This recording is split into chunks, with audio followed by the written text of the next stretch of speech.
Тому плекайте в своєму серці любов, щоб вона вас палала до Господа вогнем, тому що саме вона допомагає спопелити абсолютно все те, що тягне нас до пекла, що тягне нас до землі, що робить нас рабами, коли ми є дітьми Господа. Щоб підвести такий коротенький підсумок, піст в мене був 17 днів, з них 12 днів я була без води, це духовний піст, і 5 днів вийшло на воді. Сьогодні останній день, я вже багато разів повторяла. У мене водний піст, справжній піст. Дуже спекотно, в голові в мене пусто просто. Зараз я вам розкажу трошки про свій вихід з посту. Знову ж таки, це те, що я буду вживати. Це все не є обов'язково для інших людей. І, звичайно, ті фрукти, котрі я вам буду показувати, це сезонні, тому що зимою, звичайно, я виходжу на інакших фруктах і овочах. Ну, так як сьогодні літо, значить завтра у мене перший день, котрий я виходжу. Також запам'ятайте, що якщо ви були на духовному пості без води, у вас має бути хоча б мінімум 24 години на воді. Тобто ви не можете після того, як ви нічого не їли і не пили, зразу там з'їсти якийсь фрукт. Не можна. Це велика шкода вашому організму. Значить, завтра, сьогодні в мене день на воді, в неділю в мене був останній день, 12-й духовного посту. Завтра я буду починати з ягід. Я не знаю, як в Україні такі ягоди називаються, я знаю, як вони тут називаються.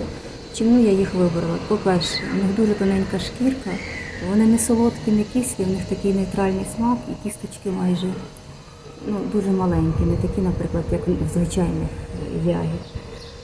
Значить, це багато, я половину з цього візьму на один раз. І пропорції, наприклад, я буду розводити половину ось цих ягід на стакан води. Значить, це все в блендер перебиваєте до, консистенції як сік. І дуже маленькими ковточками, не залпом, не півстакана, а буквально один ковточок і прислухайтесь до свого організму. Другий ковточок прислухайтесь до свого організму. Значить, також я завжди на постах, це індивідуально, це моє. Я виходжу на апельсиновому соці. Тобто я давлю там 1-2 апельсина, також його розводжу водою. Це я веду до того, що, наприклад, в мене завтра буде смузі з таких ягід. Значить, півсклянки того, що я насипала, і, мабуть, цей стакан на завтра це достатньо. І, можливо, якщо я захочу, а я не знаю, я, може, вип'ю розведений апельсиновий сік. Тобто ви давите один апельсин і ту кількість, яку ви отримуєте, ви ще раз так, навіть трошки більше доповнюєте водою. Значить, перший день в мене виходить ось так. Я пропоную завжди перші дні на ягодах, якщо, звичайно, це не зима. Зимові ягід нема. Якщо зима, я виходжу на апельсиновому соці. В перший день я завжди ввожу апельсиновий сік. Значить, за перший день я розповіла. Тепер я, мабуть, головне, я скажу, чого ні в якому разі ви не маєте права вживати, якщо ви на пості. Значить, не вживається виноград. Це номер 1 під забороною на виході. Не вживається диня і кавун. Знову ж таки, ми говоримо про літо. В нас, наприклад, зимою також дині є. Не можна. Те, що містить велику кількість за сухофрукти, я не знаю, може хтось думає, що можна сухофрукти, горіхи ні в якому разі, мед, тим більше мед взагалі мінімум 3 тижні ніякого меду, тому що це є також білкова така свого роду, це білок, це тваринного походження. Бджілки, це не квіточки. Так що запам'ятайте, виноград, диня, кавун, за сухофрукти, я думаю, ви розумієте, тільки свіже все, свіже, овочі, фрукти. Ви ні в якому разі. Я знаю людей, котрі кажуть, що їм дуже добре виходити на яблуко. Яблуко, для мене яблуко, від нього може трошки крутити живіт і піддуватися, тому знову ж таки дивіться, але Я думаю, що причина, можливо, в тому, що в нас яблука тільки Голден, там, Гренні, такі штучні, немає домашніх яблук, які, можливо, є у вас, якщо у вас є свої яблучка. Значить, ви також чищаєте шкірку. І я завжди міряю стаканами, так простіше, ви то яблучко ріжете кубиком в стакан і тоді розводите, наприклад, пів стакана тих яблучок і ви розводите водою. Значить, консистенція має бути завжди більше води, ніж того, що ви вживаєте. Заборону я сказала. Далі, знову ж таки, доза. Ви не можете, наприклад, з'їсти зразу, я не знаю, багато там стакан. Наприклад, стакан це на день. На виході, може, я навіть його і не вип'ю, я не знаю. Далі, наступний день в мене будуть персики.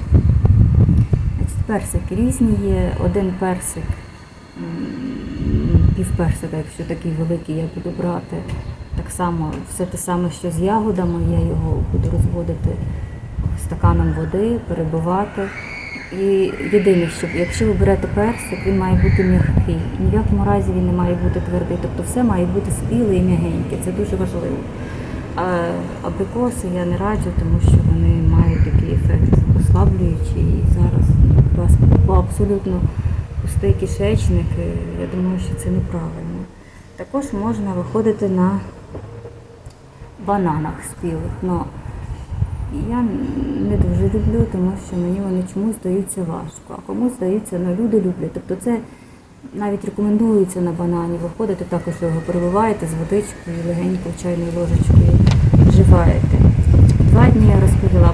Завтра в мене ягоди, завтра в нас вівторок, в середу в мене буде персик. Це все невелика кількість має бути. Тобто ви і дивитесь на свої самопочуття, як реагує ваш шлунково-кишковий тракт. Значить, 3-й день я буду вводити овочі, це вже помідори. Вони мають також бути спілі, я їх попередньо ошпарю, зніму шкірку. Блендером також це все розведу водою з блендером і добавлю в помідори зелень. Я буду додавати базилік, буквально листочок, гілочку кропу і петрушку, мабуть, ні. І льон. Бачите, льон я змолола в муку. І дуже добре на виході з постів, немає значення, чи ви на воді, чи ви без неї, виходите на ляних кашах. От я це дам чайну ложечку в помідори, розведені з водою. Також добре, це вже пізніше, може вже, наприклад, на 4-й день я буду пробувати вживати ляні каші. Тобто ви розбавляєте гарячою водою, буквально 2 столові ложки, ви більше не з'їсте. І можна туди кинути кілька ягідок або пару кружальців банана, вилочкою це все перемолоти. Розумієте, головне, щоб перші 4-5 днів ви їли таку дитячу їжу, як пюре, або більш водне. Це тому що у вас шлунок він пустий. І чому я говорю про ляну кашку? Тому що вона свого роду буде як щіточка для вашого кишечника. І вона його запустить. Тобто це дуже добре. Вона відчистить те все, що, можливо, засохло за цей час, коли ви не їли і не пили. Значить, далі, якщо вже ви з'їли ляну кашку, там, наприклад, з бананом чи з ягідкою, і кашка має бути теж не густа, а ви таку її ріденьку робите. До речі, для тих, хто ніколи не їв, то я хочу сказати, що це дуже смачна каша. Для вегетаріанців це більш така знайомий продукт, особливо тих, хто часто проводить пости. Вона нагадує горіховий смак в неї. Це не той льон, котрий ви варите, і він пізніше такий, як слизистий. А це насправді смачно. Якщо дати туди якихось ягідок чи фруктів, це дуже добра кашка. Значить, також ще така невелика порада для дуже жарко, яку я також буду цього разу використовувати. Використовую я це не під час кожного посту, цього разу я буду використовувати. Значить, також на виході з посту рекомендується вживати капустяний квас. Що таке капустяний квас? Це коли ви шинкуєте капусту і заливаєте її фільтрованою холодною водою. 3 дні вона стоїть, вона пускає сік, ви капусту збираєте в баночку, а цей сік збираєте в бутилку. І пізніше по четвертинці склянки, наче зранку, ви буквально чайною ложечкою її наче їсте. От. І саме цей капустяний квас – це скарбничка молочно-кислих бактерій. Вживаєте ви дуже трошки, буквально по четвертині склянки і чайною ложечкою, ви її наче їсте, зранку наче. От. Це я буду пити, мабуть, кожного дня по четвертинці склянки зранку, для того, щоб засолити кишечник флорою. Ну, знову ж таки, я це дуже рідко роблю, але цього разу я буду це робити, тому що був тривалий піст без води, і кишечник, він там нічого зараз немає, він пустий, ні флори, щоб у вас заселилася саме правильна флора. Значить, далі ви з'їли ляну кашку, у вас все нормально, кишечник запустився, далі ви можете переходити вже на смузі, такі як дитячі пюре. Після них ви можете використовувати салати, цільні фрукти, їсти їх, але помаленьку і гарно жувати. Після того, як вас це, я не буду розказувати по дням, це все інтуїтивно ви відчуваєте, але мається на увазі, ви не вживаєте мучне, дріжджове, мінімум місяць, а рекомендується цей час, котрий ви були на пості, от ви собі його продовжуєте, що в ніякому разі дріжджі, білий хліб, картопля не вживається.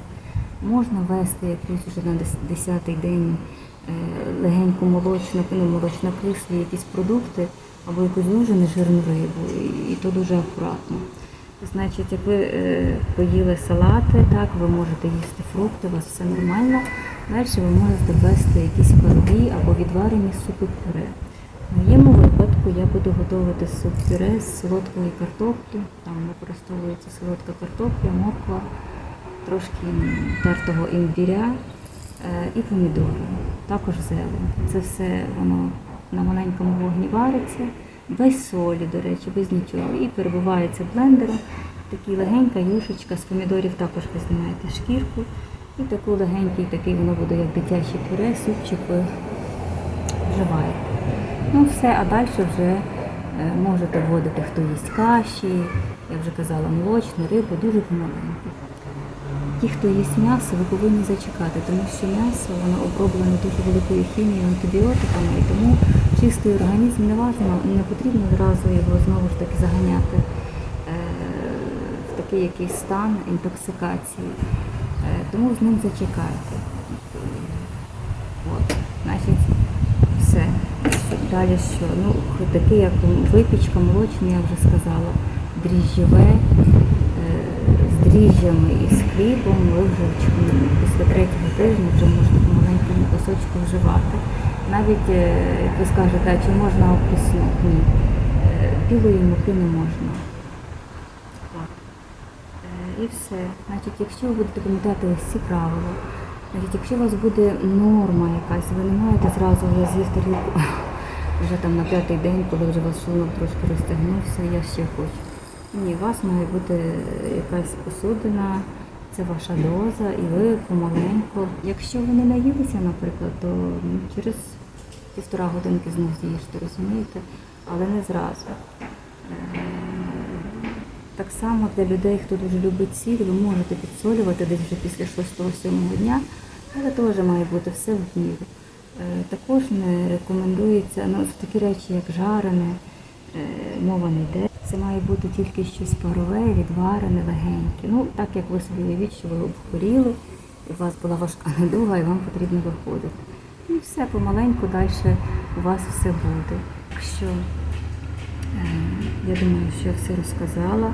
Якщо у вас будуть якісь запитання, пишіть, запитуйте, тому що я завжди роздумую, що я буду говорити, але я сідаю, і в мене в голові пустота. Можливо, дійсно, в нас зараз градусів 38, і дуже складно, плюс шумлять трохи сусіди, ремонтні роботи недалеко йдуть, потрібно перериватися, зупинятися, чекати, щоб трохи було тихше, і знову повторяти те, що вже сказала. Тому на такій ноті я буду завершувати. Так що не бійтеся постів, вони насправді роблять вас вільними, вони вас омолоджують, зцілюють. і наближають до Господа. Всім бажаю духовного затишку, не дивлячись на хмарки, котрі бувають в вашому житті. Бажаю вам, щоб ви забули, що таке гнів, образи. І пам'ятайте завжди, що Господь безмежно любить вас. Мир усім.